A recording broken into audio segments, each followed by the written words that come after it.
We're going to dive in a bit more to what's going on in Kannapolis. We have Annette Prevet-Keller with the city of Kannapolis on the line right now. We appreciate you, Annette, and giving us some updates. I guess let's go ahead and start with, the impacts. How many communities are you having to help regarding the flooding? I know we've talked about water rescues along Tiffany Drive. Any other areas that you're seeing?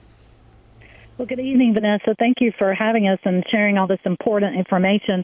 By far, the hardest hit area is the Tiffany Drive area, and it remains so at the moment.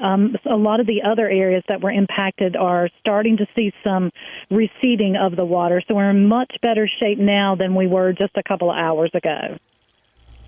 Annette, this is Colin Mayfield here, asking you a little bit about some of the rescues that we've been talking about. Any indication or details that you can tell us about some of the folks or some of the rescuers that were involved in that? It's great to hear that there were no injuries, but we're hearing about 30 people were evacuated from that mobile home community there. Yes, we did respond very quickly. Of course, that's a low-lying area, and as soon as we saw, we had 2 inches yesterday and again 2 inches very quickly today, very intensely.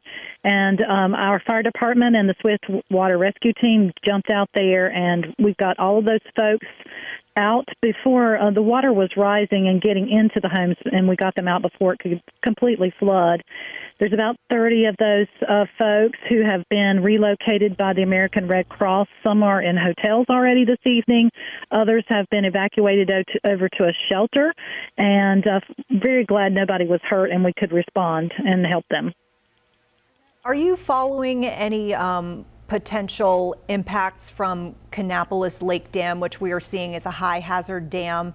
Any concerns on that front? Is that something, are you aware of officials either on a city level or a state level monitoring that at this point?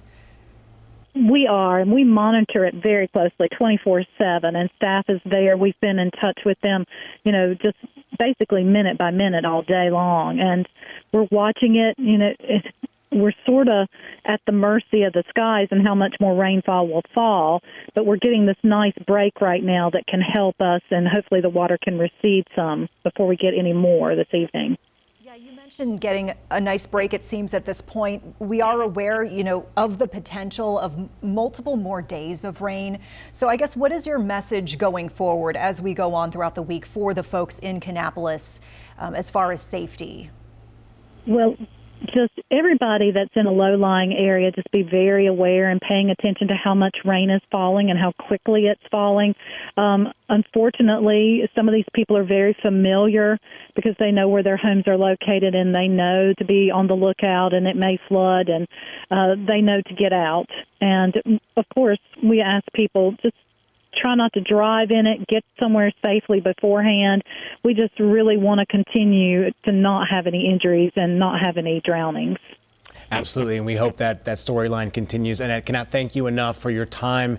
Obviously, she's the Director of Communications for Kannapolis. We appreciate you updating us on the situation. We may call on you again over the next few days, but we appreciate you updating everyone at home on what's going on this evening.